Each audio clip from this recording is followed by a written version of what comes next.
friends. You're listening to Tried and True, the DC United postgame podcast presented by Heineken. I'm Sam Kasner. I'm joined by Joshua Morgan, and we are here to chat about that 1-1 tie on the road in New Jersey.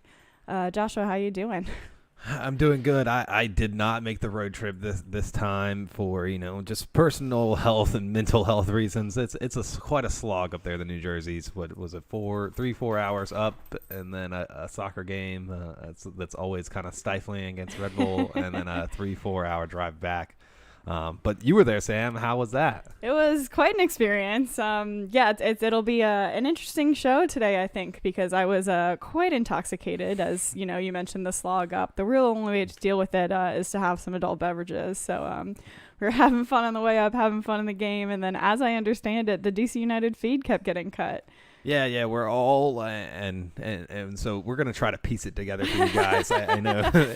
Some of you might have been up there with Sam, and then the rest of you were here with me. Listen to Dave improv, and he does such a good job. Always props to Dave and the broadcast crew. We don't know what exactly happened in there, but hopefully we can piece it together and figure out what exactly happened yesterday. It was a game, to be clear. It was very physical, as you can typically expect from these matchups. They were announcing beforehand in the New Jersey stadium. They were trying to make it kind of big time. They were like, a big rivalry. The black and red. The overall, matchup between us. We're 36, 31, and 16. So it's pretty even. We've got the slight lead, and then on the road they were trying to make it sound how dominant New Jersey is at home against us. But they're only 14, 17, and 9. So it's not like it's like a huge lead. And I'll say in past years, DC United has not always played the best against New Jersey too. So they were trying to kind of bolster themselves up to like the 80 fans in the stadium. It just really fell flat for me. Yeah, that's not impressive at all for a home record when you're barely above 500 for wins versus losses. And looking for the few shots that we did. Now we got to see most of the game, but from the shots that we saw, it looked like it was about 50-50 DC United attendance versus Red Bull attendance.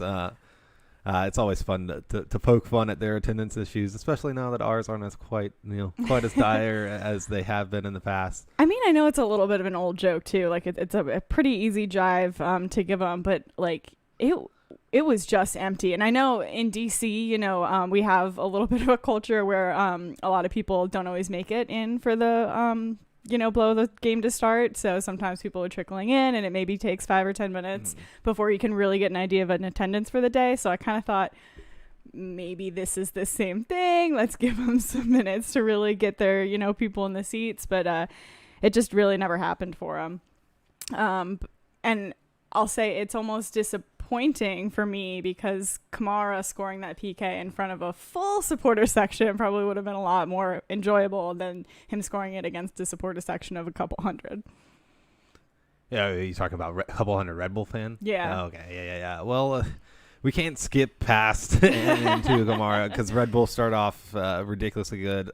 Donovan Pines, who maybe a little bit rusty coming back. We were happy to see when the lineups came out that Areola and Pines have both returned to health, or at least enough to make the start tonight. But there was definitely some rust throughout the whole squad, but specifically in the 6th minute, I think Pines gets a little push and maybe doesn't go, and the ball ends up slotted to Drew Yearwood, who puts it away, and I know we're all shaking and got our pitchforks ready for Kempin, but I don't think there was much that he could have done on that one. It's a shot from the top of the box, goes into the corner. Yeah, it was rough for Donovan to have lost that. You can kind of see in the replay that Losada is really arguing for the foul there, but it is really the rest of the team. Yearwood was wide open at the top of the box, and you kind of see Drew Skundrick flying in, trying to really block the shot with his body. And I couldn't really tell the way the ball kind of moves. It looks like there was a deflection. Yeah. I don't really see where that would have happened in the shot. But either way, yeah, you're right. We should just have it on the thing. Maybe Bill scores it. He's usually good for one really phenomenal goal scoring save, Yeah. goal saving save a game. So, maybe he gets there, but has been a lot of talk around Kempen and his abilities. And you're right. I don't think we can solely blame him for this one.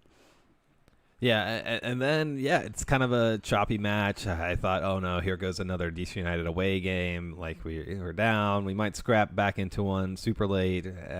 But it seemed to be going that way. I mean, Russell Canals kicks a guy in the face, and that's when we lose coverage here in DC. So it was back and forth, it seemed. And then you want to walk us through what happened till halftime? I mean, I would love to, but we were a little bit confused in the stands even. You're right. It was a pretty choppy match. It was going back and forth. It felt like a lot of, digs to the face. The ref did a good job of kind of letting the rivalry play out. It never really got too extreme.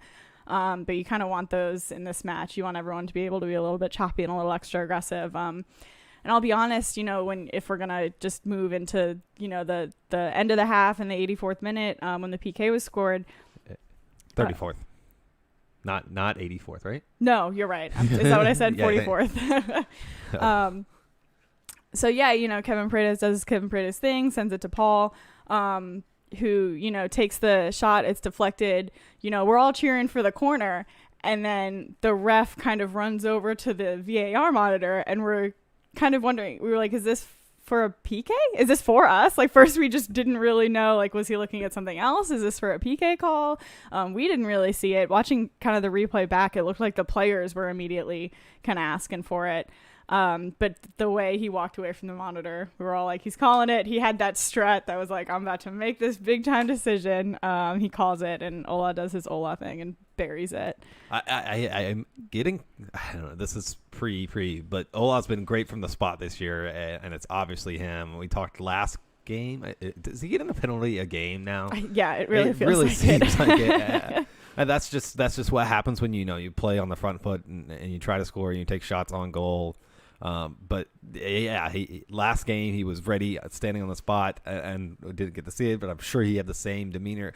And he does this, like Devin McTavish talked about it. It's almost like trademark now, where he stutters and goes to the left. And I don't know how many times he can keep doing that exact sequence until someone figures out. I mean, he's right-footed, so maybe he could, but I trust him. I'm not going to put it in doubt. He's bearing away 13th in the Golden Boot race. He does not score for the rest of the game. No one scores for the rest of the game. Yeah.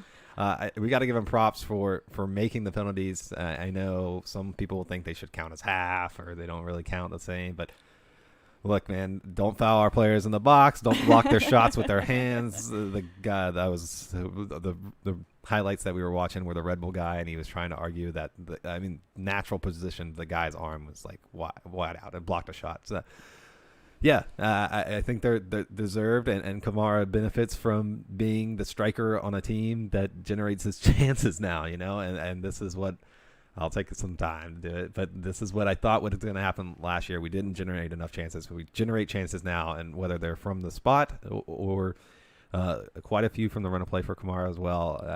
I'm very happy to see it, and it's great to be back in the game there right before halftime. Yeah. Oh, absolutely. We were feeling great, kind of feeling like there was an energy. Maybe, we'd finally get this one. We'd get that road win, and we definitely had the opportunities. We had much better opportunities in the second half than New Jersey had. And I mean, even when you look overall, DC United had a majority of possession, which is not typical of an away team, right? Especially in a rivalry match.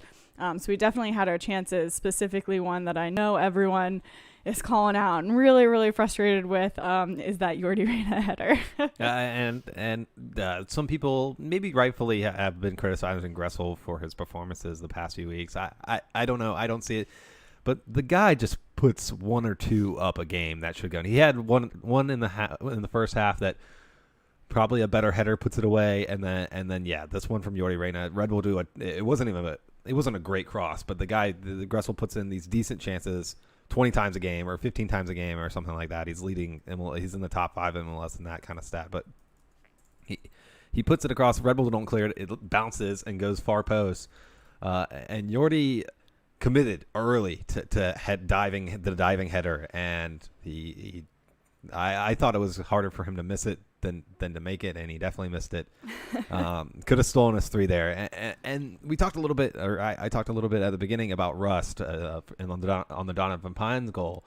I think there's got to be some of that, because Yordi 3 weeks ago, he buries that. He was on fire. I had to eat some words. I think we all kind of had to take a step back and be like, oh, wait, Yordi Reyna might be good. And not saying that this one chance changes all that. I still hope that he gets back in the form. But yeah, he was maybe a little bit rusty on that one. It's a tough one. Yeah, definitely. Yeah, I mean, those are kind of the major highlights of the game. We'll definitely get into more specifics after listening to the post-game press conference. You know, we did kind of skip around. Kempen did have some pretty decent saves. You know, Jersey did have a couple other opportunities.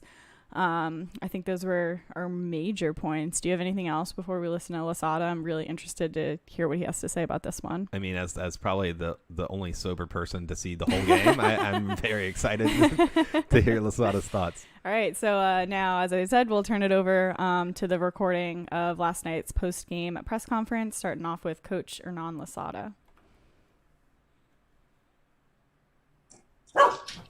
Hey, Coach, you all set? Yeah. Before we take questions, Coach, anything you want to say? I can give a quick recap of the game and my thoughts. Obviously, it was a bad start, even a goal away in a situation where 95% of the referees would whistle a foul. Still, there is a 5% where you could let play, but later on, where another faults were very similar, and then he was choosing to whistle and give a foul. So unfortunately, this time he let the play go on, and we conceded a goal. So we start after a few minutes already losing a game in a situation where, you know, against the Red Bulls playing on the road, it's going to be hard. And then they gave us the ball. There was a lack of calm and patience on the ball. I think the quicker we could circulate the ball, the more space it could be, especially on the wings. But the opponents start to know how we play more and more, and obviously they were very short on Julian, and we didn't have the capacity of Andy behind to escape that moment of pressure. So the game starts to be a typical game where there are a lot of long balls and you have to try to win the second ball. So obviously the game was not the nicest to watch, but I have to remark that it's not easy to come back, and we did it again, and not based on the play and on the quality of the play, but based on the chances. We need to win this game. Once again, during the first half, we had the biggest opportunities, and on the second half, the same. So it's a pity because we came here for the 3, but at the end, I think it's a good point on the road. During the last stretch of games, 11 games to go, you have to be smart, and when you can win, you need to take that point and think about all the home games that still are coming up. Thank you, Coach. We'll go to Steve Goff first. You mentioned the ability to create some chances. You must have been encouraged by the team continuing to go forward to pick up a little momentum after scoring the goal. And the goals didn't come, but did you like what was in the build-up? No, I didn't like it, but I knew it was going to be ugly. I knew it was going to be a game about duels and 50-50 balls, and you need to think quicker, and you need to have a solution in your head before you get the ball, because that's the way New York Red Bulls play. And we also knew it was a team with a little bit of lack of confidence due to the results. But when you give them the advantage and the possibility to come up in the score, then it becomes a different game. And still, I think we create enough opportunities, and the balance based on opportunities, based on scoring chances, based on danger in the opponent goal, we create a lot more than them. So it's not an easy game, especially for the forwards, for the creative players. It gets very physical. You need to be prepared. You need to sometimes make a lot of runs in behind instead of asking the ball short, because they're coming, and that's what they like. Short passes to put us under pressure. So yes, it was ugly, but at the end, I think it's a good point. Looking forward. We'll go to Jason Anderson. Hi, Hernan. Thanks for speaking with us. I wanted to ask about the return of both Donovan Pines and Paul Arriola. Donovan, I know, hadn't played for a couple of months. Just their overall play, in your opinion, given the amount of time that they have missed and the time between games for them. I think both did it well, knowing from where they're coming. Once again, on the first goal, maybe it can be a foul. So I don't blame Donny. He knows what to do next time. But apart from that specific moment, Donovan played a good game. Very physical, winning a lot of duels, very solid on the 1v1. I think in general, the three center-backs did very well today. And Paul is trying to find back his best fitness, to try to be consistent and to try to don't miss any game anymore until the end of the season. So it's about keeping a balance. It's about taking care of him. And we know how important Paul is for our team. So once again, this is a hard game for forwards and for creative players, for light, quick players like him, like Jordi, like Kevin. So it's a tough one to play, and both did it well. We'll go back to Steve Goff. Hernan, what did you think of Jordi's chance down near the end with that diving header? Yeah, it's an open chance. It's a chance that you can't miss. But well, Jordi scored an incredible free kick against Atlanta and two beautiful goals against Columbus. You can't blame him. And missing chances is part of this sport. And it is like that. It was probably the biggest opportunity during the second half. And if that goes in, you go back with three. Now it's only one. No problem. We will try harder next time and now try to reload the energy and keep the focus on our next game. It's a very important one at Audi Field. On Wednesday, we'll recover our internationals. We have more numbers. So super positive and very enthusiastic to everything what's coming up. Coach, one more question. We'll go to Jose Umata. Jose. Thank you, Coach, for your time. I wanted to ask about your substitutions. You brought in Felipe and Avila in 63rd. What were you looking to get out of them, and what did you think when you added those substitutions? Did you feel that you got what you wanted out of it, considering that you didn't have another sub until the 87th? So what did you think about their performances, and did you feel that you got what you needed? Once again, it was a very close game, a very tough one. I think the subs did it well. Like most of the games, they come in. It's never easy to come in from the bench. I've been there, so I know how hard it is. Drew Skandrich had a yellow card, so it was a little bit more to be precautious with him. And I think Felipe came in with the right energy, the right mentality, like he always does.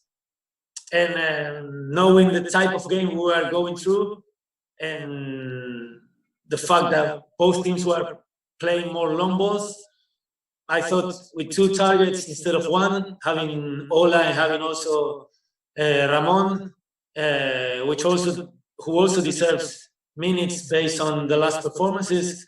I also think he did well. He had some opportunities. Was a lot of fighting, a lot of rough moments, but well, Paul, we knew from where he was coming, and 60 minutes, I think, was a good amount of minutes for him to come back and get his fitness back on track. Coach, that's it. Thank you. Bye. All right. Again, that was head coach Hernan Losada chatting about our tie up in New Jersey. I've got a couple thoughts about what he said, but Joshua, I'll turn it over to you first. What stuck out to you?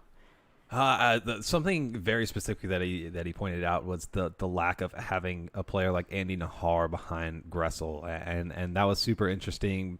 I think, man, and I didn't bring this up, but I think a couple weeks ago I talked about how basically Andy Nahar is a center back / wing back, and that allows Gressel to be higher up the field. And Hernan talked about how Red Bull were able to be a little bit more tough on Gressel. I think that's what he meant, and it made a harder night for him. So yeah, it's interesting that we saw some chances from Gressel tonight, but clearly Hernan was looking for a little bit more and missed Andy out there, and thankful that we get to have him back on Wednesday. Yeah, absolutely. How about you, Sam?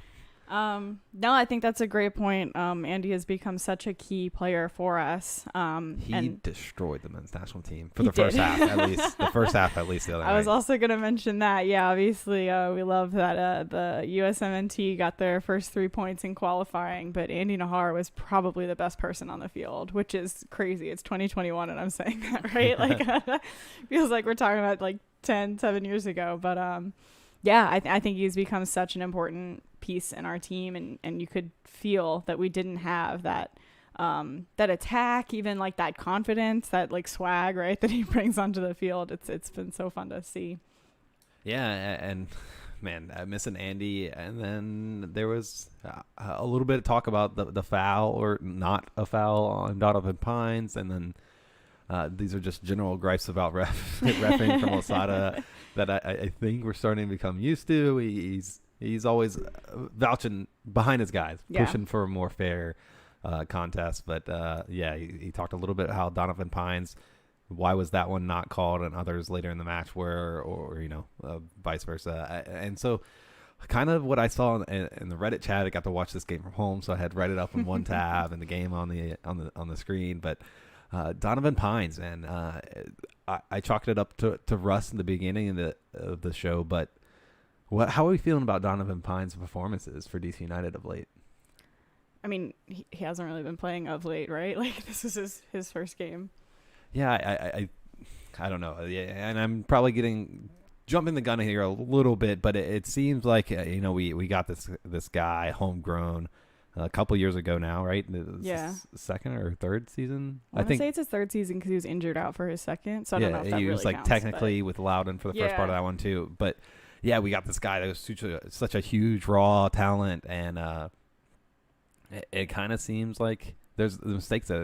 And Losada said that this was like a one-time thing. Pines has learned from it, but there was a very similar, well, maybe not similar, but also used that excuse against NYCFC earlier in the year when Donovan was beat one-on-one twice on the goal to go ahead for NYCFC. And guys, it's tough. We thought we had a crisis of too many good center backs earlier in the year, but now Heinz Ike is out, Pines rusty and injured.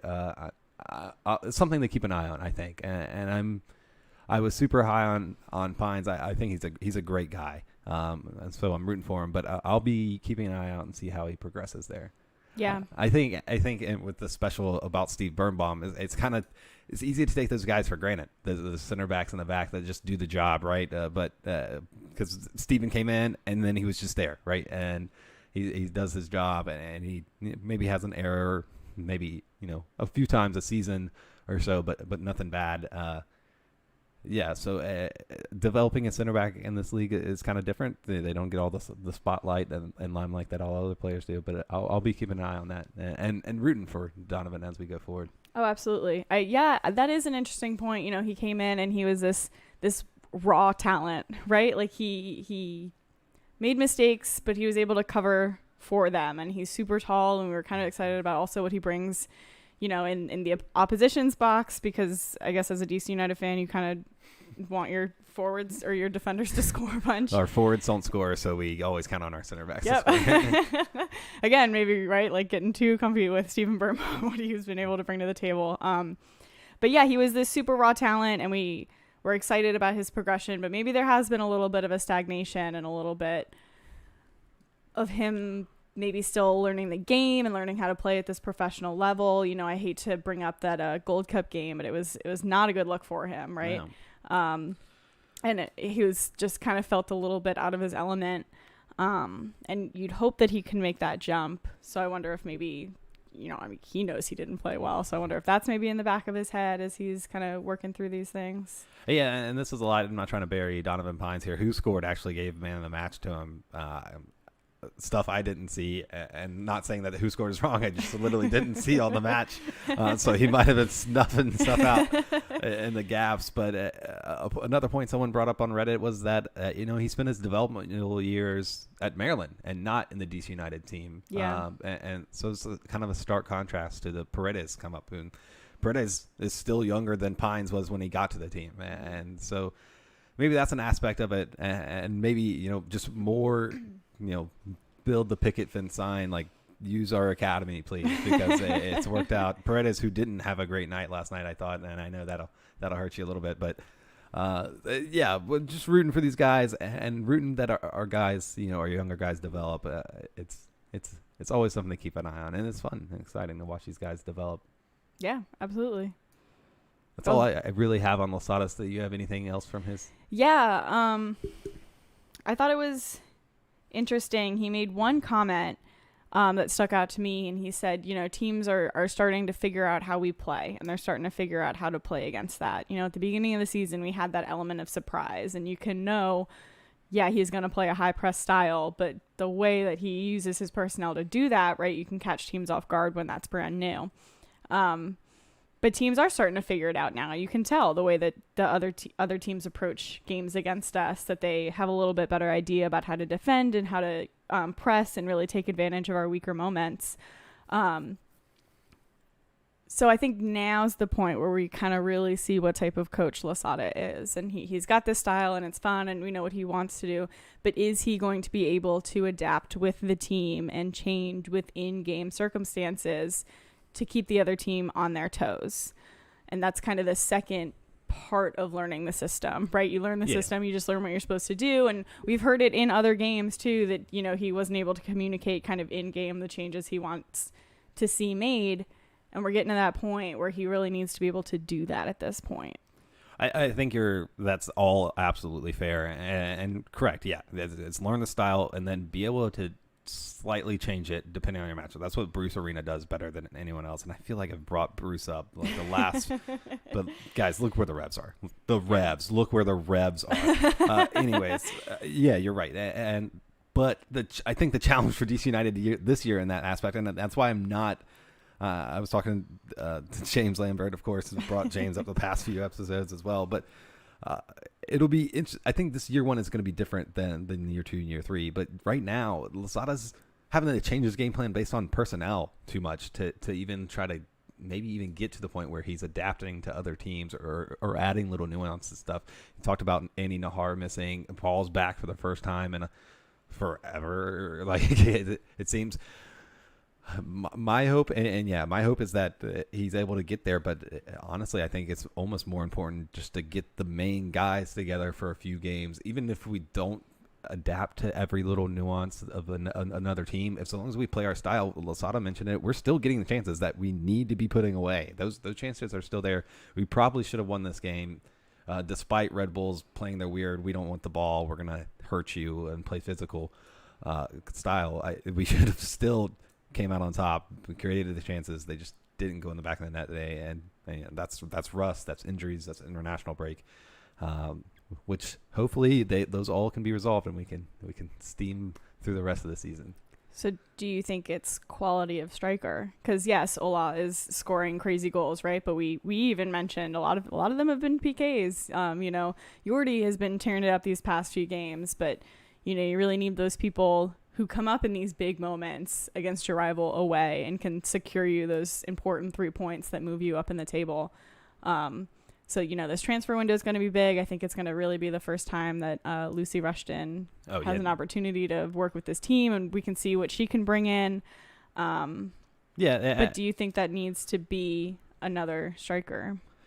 I think we're past that, and that kind of goes into the year 1, year 2, not just tactically what Losada does, but the players that he and Lucy find to bring in this team. But I think we're past looking at personnel. We can't change. We got what we got now, right? The window's closed for the year. It's either Ola or Abilia or Reina or God, who knows?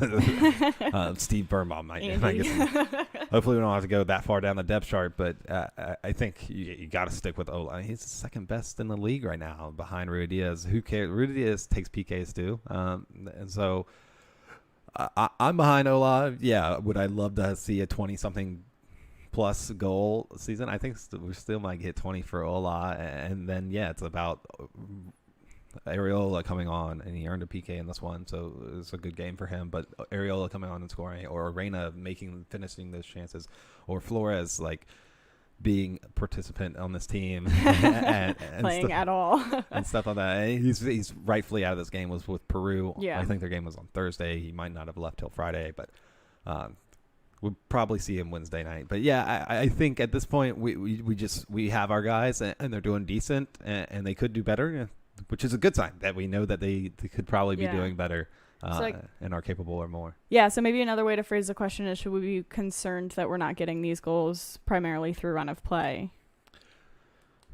No, I think the PKs we've been getting have been PKs earned by pressure on the box, and I think those are repeatable things that will continue to happen. Maybe obviously for big games, you'd like to be scoring from the run of play 5 times a game going into those, but I'm not too concerned about it. I think some time with everyone healthy and everything will get us where we need to be. And if you're talking about going into MLS Cup playoffs, like, are we feeling good about that? I mean, probably not, but I was never going to feel good unless DC United just like literally signed Messi. I was never going to feel good about our chances. I mean, they signed Rooney before. There was a chance. But unless they completely spent crazy amounts of money, which anyways, that wasn't going to happen this year. We were going to have some MLS guys and maybe a DP or two, but that wouldn't have fundamentally changed how successful this team is at scoring goals. They're doing a lot better. Their entertainment graphic that they posted online about being 8th in MLS in shots or whatever was kind of silly, but they are attacking way more than any other DC United team I've seen in the past. So I'm okay with it. It's just going to be about getting healthy and getting in sync and getting a roll here in the last part of the season. That's all you need. Yeah, I mean, absolutely. I would personally like to see us score a little bit more outside the run of play. You're right. We're absolutely earning the PKs. And I'm not going to take away from the fact that we need to also be burying those, right? But I just think, teams need to know how to score, right? And players need to know how to score, and they need to learn how to really take advantage of those opportunities and then use that momentum and continue learning how to score and then kind of just go off on a tear. So I'd like to see that more. And my kind of first thought about the press conference and tactically wise kind of leads into my second one is he really seemed okay with a point away, which is a little bit of a change of a tone. Yeah. He talked about wanting 3 and coming out for 3, and then he was like, but this is fine. And that was the sentiment that I saw on Twitter and Reddit amongst fans. Look, guys, and I don't want to sum this up in one speech, but I thought about this a decent amount last night. Is when we start winning these games away, like that's when you start getting ready for another star. Like if in MLS, as long as you're winning a decent amount of home games, which we are right now, we're winning a decent amount of home games, and like you win the occasional or every other road game, you're going to MLS Cup or you're going to make a long playoff run unless something bad happens. So yeah, it's good that we came away from this feeling that, hey, we should have gotten more. Like what a sign of those times, right? Remember when we were stoked that we like Sorga deflected shot and we actually won one, but it was like completely luck and we all kind of knew it.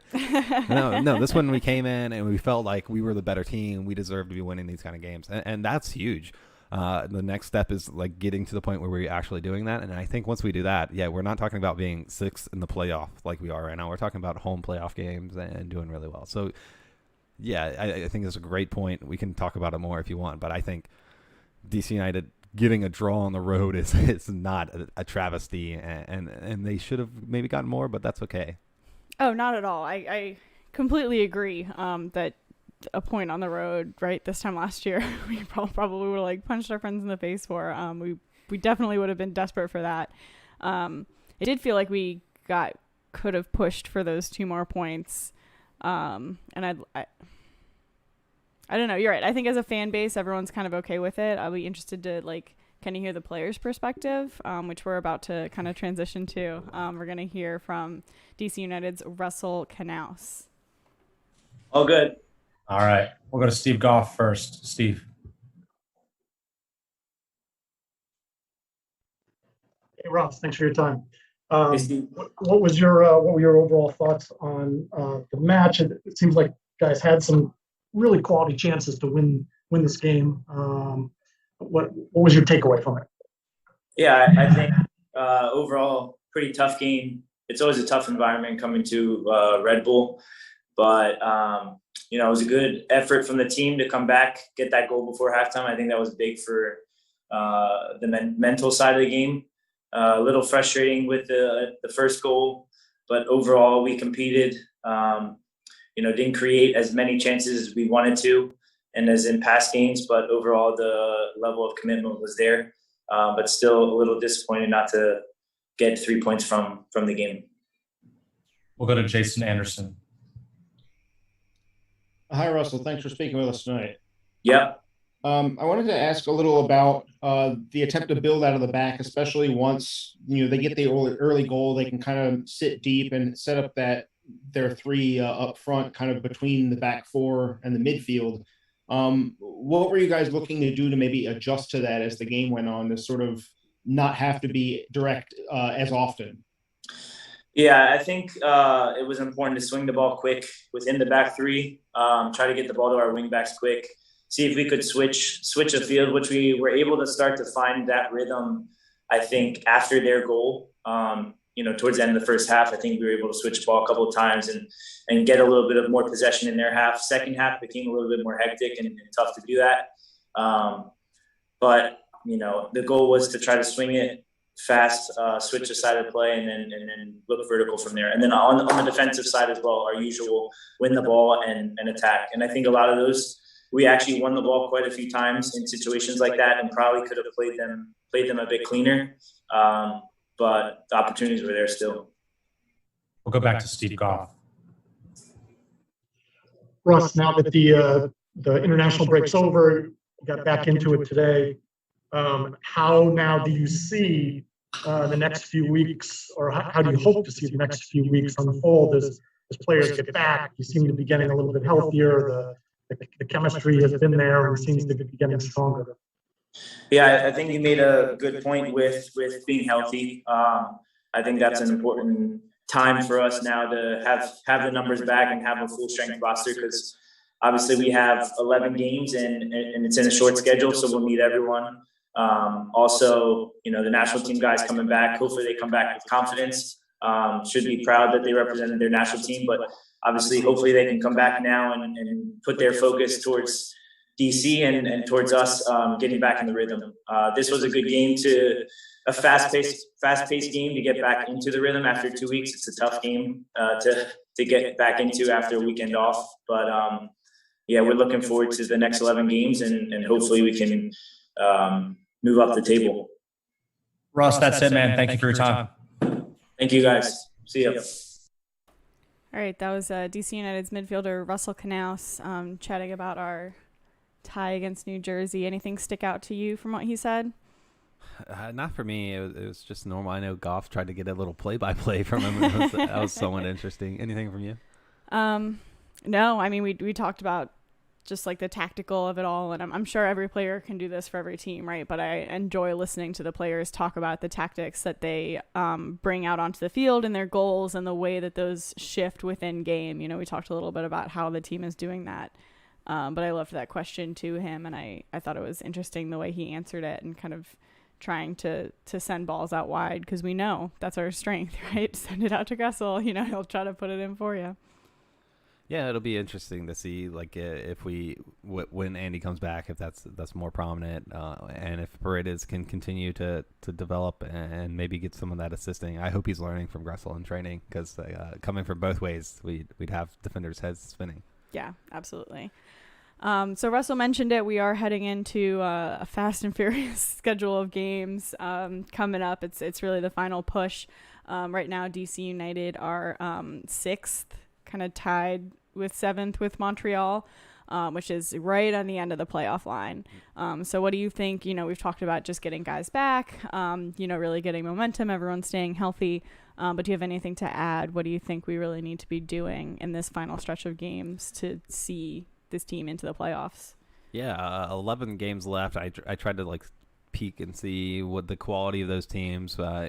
Things happen, so those teams will be. You never know what the matchup will be that day. But it looks like we have some of the more tougher teams than easy teams. But it's about fair, and so it's all about going out there. And I think just if we continue to win games at home and be competitive on the road, I think we're going to be good. I'm just going to keep harping on healthy in form. Like Russell mentioned, confidence is very important. Hopefully, especially for a number 10 that just went down to his national team. There's some confidence there. I saw a couple Instagram posts from his time there. It looked like he was enjoying it. So, yeah, just healthy confidence and getting back in sync with everyone as a group. I think it's those are the keys to this last little sprint. Yeah, absolutely. And figuring out those away wins because. We're on the line right now. We've got some tough competition coming up. I don't know if we're going to be able to slot into getting a home game right off the bat. So it will be very important to figure out because, we've got a little bit of an Achilles heel when it comes to first round of playoffs. Yeah, it's tough. And look, I'm still hoping that we hang on for. I think any sort of playoff position is a success for this team, especially coming down the road. But I was doing the math, Sam. If Ola scores a hat trick on Wednesday, he could score 4 away in Atlanta and get to 20 while we're down there. Okay. Yep. Very doable. You talked about our forwards finishing. No, I'm just joking. But to bring it up just for the millionth time, I think Ola will hit 20. There's 11 games left. He needs 7 goals to get there, and he's scoring a goal every 80 minutes or something like that. As long as he's healthy and the team gets together. And I really do think once this is the time, and we've kind of talked about it all season, it'll be okay. As long as we're tactically good at halfway, we'd be fine. And then we got to halfway and we were a little bit injured and stuff. And we were like, as long as we're healthy for the last push, we'll be fine.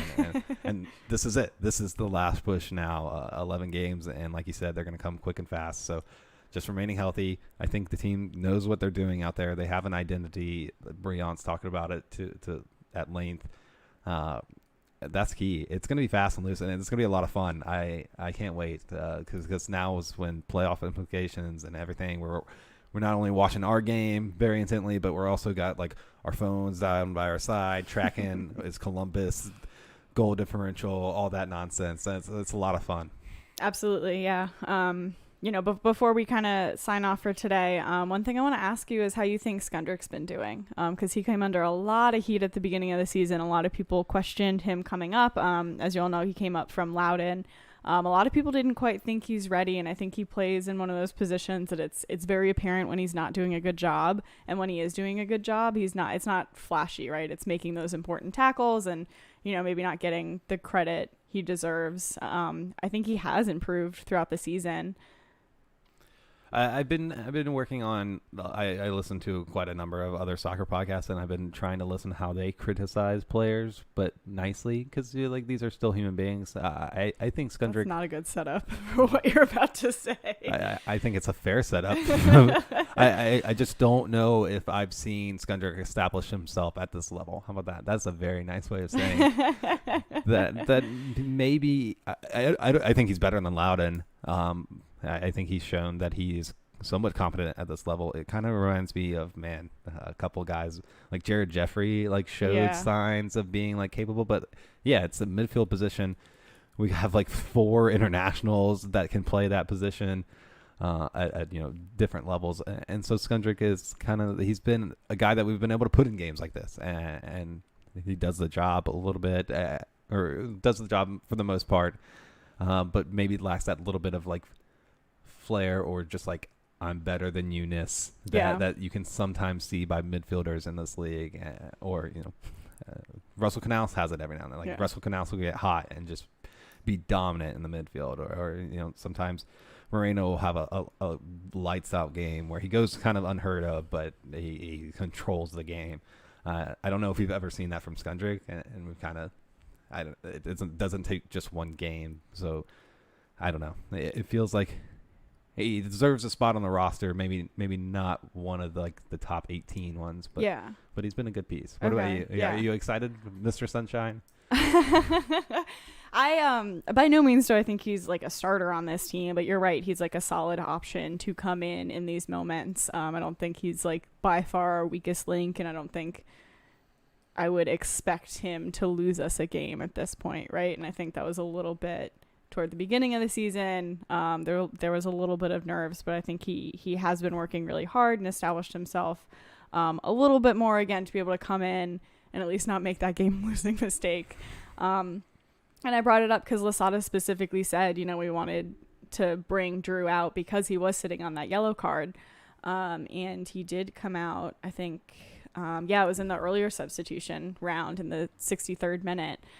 So to me, that kind of means you expect him to kind of keep going hard and keep playing for the team. And you want to, as a coach, manage him and teach him in those moments. But it sounded like Losada was still kind of expecting hard play from him. Yeah, and he seems like one of those players. And getting back into college football, there's always like that dorky little. I mean, not that Skundrich is a skinny white smaller guy, but there's always that guy on the college football team that's nowhere near as big, but he's like a coach's player, right? He studies, does what he has to, has a lot of good faith built up with the coach, and that's kind of what I think Skundrich has with Losada right there. He trusts him to put him on the field, when maybe not as a first choice, but going forward, in case emergency arrives. I kind of just don't think that we're in that part of the season anymore. So I'd be a little bit worried. If we're putting Skundrich out in the playoff, I don't have too high of hopes. Yeah. If we're putting him out in a game where there's playoff implications, which is going to be almost every game coming up here soon. I don't know if I love that, but yeah, I mean, sometimes you need a guy like that to fill in the gaps. Yeah, good way to put it. He needs to fill in the gaps. So now I'm going to turn our attention to a little bit more positive, and I can see that you already have your mind made up. So, Joshua, who was your man of the match for last night? Look, I didn't get to see too much of the game, so I have to go with the guy who I didn't even get to see score, Ola Kamara, just because if I pick him, maybe he'll keep scoring, and then maybe we'll keep getting points out of games. I really do think he's going to get 20 this year. I think if you wrote those two things on paper, his goal scoring tally from last season and his goal scoring tally from this season, you would assume that we, before you, in 2019, and you had no knowledge, you would have assumed that we signed a DP number 10, or Lucho came back and was not whiny and played his heart out, or that DC United hired one of the best coaches ever. And not saying that we did all three of those things or any one of those things, but it's been an incredible turnaround for Ola, and maybe the penalty is just a PK, but I'll give my props to him just as long as he keeps scoring goals. I didn't see any particularly great performances out there, which is kind of not it's a scrappy game, so it's always going to be like that.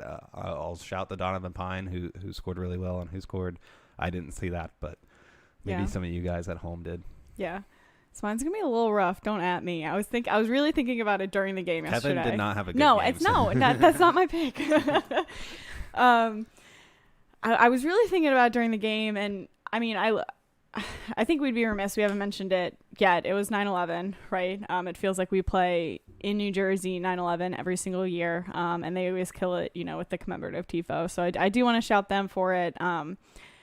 Leading into my comment of, they had the special numbers, which were great and looked really pretty up close, but far away, it was really, really hard to make out the bottom part. Most of the number white was white on the white jersey. It was pretty difficult to make out who the players were. We were definitely all being tested with our facial recognition in the stands. So I'm going to say Russell Knaus. And I don't really know why. I just know that yesterday, while I was really drunk and thinking about it, I thought that Russell was playing really well. Okay. So that's my pick. Solid. Maybe I'm totally off. I have no idea, but that's my pick. Yeah, he did kick a Red Bull player in the face, so he does deserve Man of the year. a lot of props for that. And he got away with it, so was not red carded out. Awesome. So I think that unless you have any final comments, obviously we love being able to go right after the game with our post-game shows, but I do love when we don't go right after the game because it gives us more time in between the press conference to really talk at the length that we want to go to, and we really get to get in depth like we can. Just an aside for me. Is there anything else that you want to say before we kind of wrap up for today? No, I think you covered it. I'm super excited for Wednesday, and maybe this is like the first thing you were going to talk about, but DC United host Chicago. Guys, like I've been offered free tickets through work, through like this random guy on the street. Like the tickets are available. I know it's a Wednesday game. Against 12th place Chicago. But these are games that matter, and I mentioned there's some easier teams on the schedule still. This is definitely one of them. Everyone's going to be back from international, so it should be super fun. Be at this game so that in the playoffs, it's not your first game in the season or whatever that nonsense. I don't know if those people even watch, would probably not be listening to a DC United podcast, but definitely make it out. I think it'll be a lot of fun. I think this is the fun part of the year. Super excited for that game. It is a really important game. You mentioned this is the time of the year when you start looking at everyone else on the table and where they are. We mentioned earlier we're tied with Montreal right at the end of the line, and they also play on Wednesday, and they play against Orlando, who's in third. So definitely an opportunity to put some distance between us and kind of the end of the line. Right above us is Philadelphia with just a couple more, I think one more point. It's just our personalities there. But Sam was looking up, I was looking down. Atlanta on 30 points, right on in seventh. And we played them on the weekend. So they actually tied us in points, but we had the game in hand, got a point. So otherwise we would have been tied for that last playoff spot. I think Atlanta will get in the playoffs. I think they're rounding out, and hopefully we can start to round out too. So also looking forward to that game on Saturday. We'll be in attendance. So above us, before we get there, above us is Philadelphia, who plays on Sunday against Orlando City, who hopefully beat Montreal and then are kind of tired, or I guess, and then can also charge ahead and beat Philadelphia, so we can kind of overcome them too and just have a little bit more wiggle room. But we're excited for that Wednesday match. But as you mentioned, looking forward to next weekend. We will be away in Atlanta, which we are super, super excited for. Got a bunch of fun plans, a bunch of other fun people who will be down for that. So it'll be good, I think. Yeah, I think it'll be awesome. And TBD about what we're doing for the show. We might have to hand it off to John to do it back here from DC, or we might bring the stuff with us. We'll see. We will see. The other note we have here for upcoming stuff in the district is Spirit are in shambles. And as someone, and I tried to go back and find the tweet, but I was like, I'm really going to follow the Spirit this year in like February. And those were famous last words. Now, so it's your fault. I don't even know if we should be talking about the Spirit on this podcast anymore. Love the players. Well, the players that are vaccinated, apparently. But anyways. We'll see, yeah. So I'm sure everyone knows, but just in case you don't, the Spirit were supposed to play today. They had to forfeit that game due to, I don't remember the technical words that they used, but essentially there was like a COVID outbreak, or they weren't following COVID protocol, or something of that nature. I think it was all of the above, actually. So really unfortunate, right? Kind of goes from bad to worse. Pretty shambolic. I guess a brighter note, maybe, depending on who you talk to, is that Ben Olsen was just named president. So we will see how that goes. And hopefully we have good Spirit things to talk about in the future. DC United women coming soon to a town near you. That's all I'm going to say about that. That's all I have, Sam. You good for this? Yeah, super fun. Always. I mean, I know you say it's a slog to go up to Jersey. It's always fun for me. Just personally, it was my 5-year anniversary of being friends with Kevin and Lori, who gave me a little bit of nonsense yesterday for not giving them shouts on the pod ever. So I just want to give them a shout on the pod. Always a fun time if you can, if you feel safe. Those road trips are always a lot of fun. Screaming Eagles, District Ultras combined on a bus. It was a really good time. Yeah, and Wednesday we'll figure out our plans. We'll talk to our other friends, John and Black. They were tied up for this one and are sitting this one out. But maybe we'll all be together for this next one on Wednesday. Hopefully. Yeah. Hopefully, it'd be fun to do another one live right after the game for y'all. So we'll see how it goes. No promises, but we'll try our best. But we appreciate, as always, everyone listening to our shows. We really love it. We love chatting with you guys in person on social media, so keep it up. You've been listening to Tried and True, the DC United post-game podcast presented by Heineken.